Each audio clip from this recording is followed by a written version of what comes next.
Entonces, continuando ahí, nosotros ya estábamos al objetivo y él informó, no sé si para la primera brigada o para el Estado Mayor, pero la cuestión es que ya le ordenaron que ya no lo moviéramos y que quedáramos allí y viniéramos al perímetro y que íbamos a continuar hasta el siguiente día, ¿verdad? Y que ahí no lo moviéramos y que ahí quedaba prohibido que nosotros quisiéramos entrar hacia la cuarta brigada, porque nosotros ya estábamos allí en la tela ciclón de la cuarta brigada al lado de los polvorines. Entonces ahí lo quedamos, ahí armamos el perímetro. Entonces ya por ahí como a medianoche, 1 de la madrugada, empezamos a oír una bullita. En esa orden que le dieron a mi capitán es que hiciéramos el perímetro ahí, que no avanzáramos más y que quedaba prohibido que tuviéramos contacto con la guerrilla. Entonces, eso hicimos. Pero por ahí como a la 1 de la madrugada empezamos a oír una movida y empezamos a oír que decían por aquí, dale aquí, vámonos, dale aquí. Entonces empezamos a ver como lejos la luna que iba un puño de guerrilleros buscando esa zona de las montañunas, entonces por ahí iban ellos y van a pasar y nos dijeron que quedaba prohibido tener contacto con la guerrilla. Nosotros los dejamos pasar. Ya de último fue como que los últimos tuvieron un contacto y ahí murieron unos compañeros. Entonces ahí amanecimos, en la mañana oímos que estaban cayendo los helicópteros hacia el lado del río Lempa, ahí estaban tirando el batallón Racate, Belloso y todo, porque ellos dijeron que a las 6 de la mañana se iba a entrar en conjunto hacia la cuarta brigada, pero legalmente ahí ya no había nadie, ya de ahí ya los guerrilleros se habían ido a la medianoche y entonces ya en la mañana ya no había nada. Cuando ya entramos en conjunto a las 6 de la mañana adentro y como nosotros éramos los que estábamos más próximos, nosotros entramos, allí estaban allí vimos de que como la guerrilla había entrado, había una tela ciclón, allí habían cortado y allí había unos hoyos donde ellos se habían metido, había unos caritones donde había unos soldados, ahí les habían puesto unos bombazos, ahí estaban muertos. Cuando nosotros entramos hacia adentro, ahí por los polvorines está una piscina algo grande y empezamos a ver unos muertos nadando ahí había de todo. Entonces, ya cuando estaban ellos allí, vimos toda esa mortandad que quizás yo ya nunca la voy a ver en mi vida.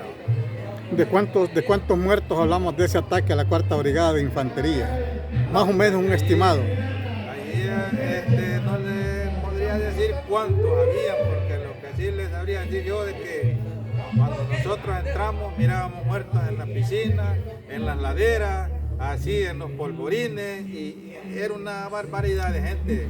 ¿Qué tan cierto es que el batallón de cazadores fue el primer batallón que entró a las instalaciones de la cuarta brigada de infantería en 1983 o 84 cuando fue atacada? Fue el primero, como le repito ahí, fue el primero porque nosotros allí habíamos amanecido cerca de los polvorines ya y como le digo, los helicópteros estaban tirando a la gente, los otros batallones, pero ya en la mañanita, al otro lado. Cuando ellos dijeron que íbamos a entrar en conjunto, nosotros como estábamos cerquita, nosotros entramos adentro.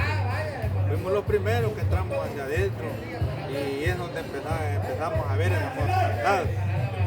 Tengo entendido que llegó el batallón Ramón Belloso, tengo entendido que llegó el batallón Atlacat, el batallón aerotransportado, porque antes no era batallón de paracaidistas, sino que era batallón aerotransportado, pero que ellos llegaron después que los cazadores habían roto prácticamente los cercos de seguridad que había montado la guerrilla antes de la brigada, y fue el primero que rompió esos cercos para poder llegar primero a la primera brigada de infantería. ¿Eso es cierto? Es cierto. Y como le digo, batallones llegaron después. Cuando ya dan la orden, como nosotros estábamos cerca, fuimos los primeros que entramos y ahí quedó enfocarme en algo. Nosotros entramos, los bombazos se oían, todavía, fuertes, pero eran los polvorines que les habían dado fuego, los mismos guerrilleros. Allí había, me imagino, de varias bombas de distintos calibres, porque eran los que reventaban. Guerrilleros ya no había, de donde habían ido a medianoche, ahí pasaron, de ahí solamente vimos unos guerrilleros que habían quedado, que le estaban bajando la .50 a una tanqueta, a un Messenger, no sé qué era, pero ese es los puntos que habían quedado todavía. La mayoría Pero dentro del cuartel sí ya habían quedado miembros de la ex guerrilla que ya habían quedado muertos ahí, los miembros de la guerrilla. Ahí había revueltos, ahí no se distinguía eso. Entonces nosotros entramos y empezamos a ver ya el fuego había consumido los techos ya de los pabellones. Ahí solo las paredes estaban y empezamos a entrar a revisar todo, teníamos que revisáramos todo y había muertos y todo adentro, internos también. Entonces llegamos a una cuadra. En esos días los habían dado unos volados así de lona, unos grandes que tenían zíperes, donde uno dejaba guardado su uniforme, el fusil así en 2 pedazos, cuando uno salía con licencia. Cuando llegamos a esa cuadra, vimos esos chorizos así, con fusiles, con uniformes ahí. Eran maletines. Eran maletines con zíper. Entonces esa cuadra era una compañía que andaba con licencia. Con licencia. Entonces esa compañía dicen que había venido de allá de la que había estado destacada allá en el Paraíso, no sé, en Arcatao o algo así, había llegado y la habían relevado allá y ellos, el coronel que estaba ahí la sacó con licencia. A eso quiero llegar yo, que cuando nosotros lo leen en retreta quedaban prohibidos las licencias. Las licencias. Correcto. ¿Y por qué le habían dado licencia a esa compañía antigua? Es algo sospechoso, algo que realmente no se tuvo que haber dado. Algunos camaradas suyos del batallón de cazadores rezan de que de la brigada, cuando encontraron los almacenes de guerra completamente vacíos, donde la guerrilla había extraído todo el armamento, fusiles M16, lanzacohetes nuevos, y se los había llevado. Y los almacenes donde estaba prácticamente siempre almacén de guerra, pero donde estaban todos los uniformes nuevos, uniforme de fatiga, uniforme Ranger, todo eso también se los llevaron. Y es con los que anduvieron equipados durante muchos años y se hacían pasar como soldados, aún de la 4ª Brigada, porque muchos tenían el parche de la 4ª Brigada. Es correcto. Y ya, bien me acuerdo yo de que cuando nosotros entramos, como esas cuadras eran grandes,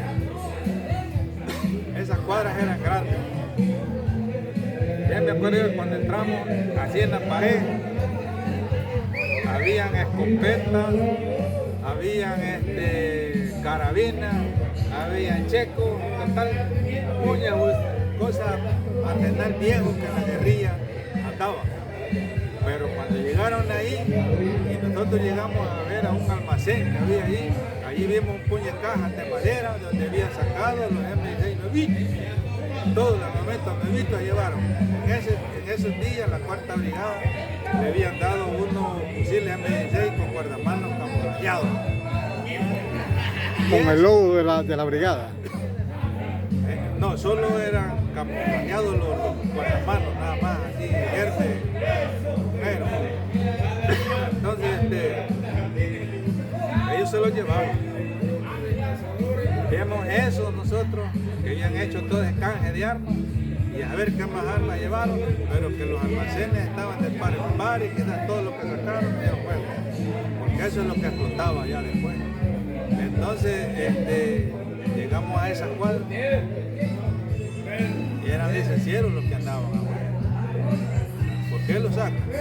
Yo sé que si esos hubieran estado ahí, la guerrilla, porque eran unos hombres ya antiguos, según lo que contaron después, porque después nosotros seguimos viendo todo esto y llegamos hasta allá por la comandancia de guardia. Allí estaba un mayor en un escritorio que tenía un balazo. Y no sé si se lo habían dado o él quizás al ver que ya estaba perdido, no sé si él se mató o qué, pero estaba embrocado en un escritorio. Entonces llegamos por ahí, ya cuando estábamos nosotros allí, pues que ya y ahí diferentes unidades ya estaban ahí adentro. Entonces llega un Ford de esos camiones Ford grandes, que la carrocería era más o menos así, de ahí le hacían unos pantales así. Entran y los dicen, suban todos, caramba, todos esos muertos en ese camión, dele. Cuando ya estaba a esta altura, le tendieron una lona, llenito de muertos. Y yo le pregunté a un oficial que estaba ahí, que para dónde nos iban a llevar. Y me dijo, ya es una máquina haciendo pollo. ¿A dónde? No sabemos. ¿A dónde quedaron? No sé, pero dijeron... Allí como iban guerrilleros que habían muerto en los combates, pudieran ir también soldados que... porque como me imagino que muchos hasta sin uniforme se habían quedado, y para identificar quién era quién, pienso yo que era un problema. Sí, pues sí, que allí había revuelta, había unos que sin camisa, sin ropa, desnudos, otros mechudos, con pañoletas en la cabeza, allí había de todo, allí no había, tal vez por la vestimenta de allá que guerrilleros, pero sí había de todo. Entonces cuando ese camión sale le ponen una lona y se fue, pues. Al rato iba entrando otro, pues nosotros lo venimos, ya no quedamos estar muertos. ¿Cómo lo marca usted esa experiencia en la recuperación de ese ataque a la 4ª Brigada de Infantería en Chalatenango? Bueno, después que pasó todo eso, me acuerdo yo que los dejaron a nosotros resguardando a la 4ª Brigada. Ahí estábamos, pasamos un par de días, de ahí parece que los tiraron hacia, no sé, aquí por el lado de ese puente que habían matado esos camaradas ahí, pero que por ahí estábamos, pues ya habían pasado un par de días y por ahí venía un camión de la Cruz Roja y traía unos soldados, que esos soldados contaron de que a ellos los cargaron con fusiles de día, que nosotros habíamos amanecido en los polvorines, los habían cargado con fusiles hacia los cerros de esa montañón. Y la Cruz Roja los venía a entregar y nosotros lo recibimos, ya me acuerdo yo, recibimos ese grupo de soldados. Es una experiencia que lo marcó a usted de por vida, la edad que usted tenía. No, hombre, eso no se me olvida, pues. Como repito, quizás nunca voy a ver ya a mortandad que yo vi ahí, fue tremendo, terrible. Y el que la vivió interno, el que estuvo ahí, pues peor todavía para ese. Después le dio cuenta que se vivieron uno, es más terrible todavía. Entonces es una historia de que lo dejan marcado a uno de por vida. No es tan fácil. Esta es una experiencia de tantas que usted vivió como cazador de la 1ª Brigada de Infantería de San Salvador, o conocido como Cuartel San Carlos. Esa fue una de tantas, porque ya como cazadores pues hubieron más. Nosotros tuvimos más combates, sí. y después nosotros de ahí lo mandan hacia Honduras. Ok, eso lo vamos a atender en la 3ª entrevista. Hemos hablado en esta tarde con el soldado Mario Ramírez Carvajal. ¿Cazador de dónde? Cazador de la 1ª Brigada de Infantería, 1er Batallón de Cazadores. ¿Algún número de teléfono que quieras agregar para que si hay amigos en cualquier parte del país y aún en Estados Unidos y vean este video y lo quieran saludar? ¿Cómo no? El 70 82 92 89. Ok, muchas gracias Mario Ramírez Carvajal, miembro del Batallón de Cazadores. Ustedes saben que el militar nace como militar y muere como militar. Gracias a todos los que van a estar conectados al canal de Cazadores PBI de veteranos del 80 al 92 para que puedan seguir viendo. Suscríbanse al canal, denle una manita ahí, apóyennos como cazadores, somos veteranos. Nosotros estamos contando una historia para que no Se vuelva a repetir. para que no se repita. Saludos y bendiciones a todos, cazadores.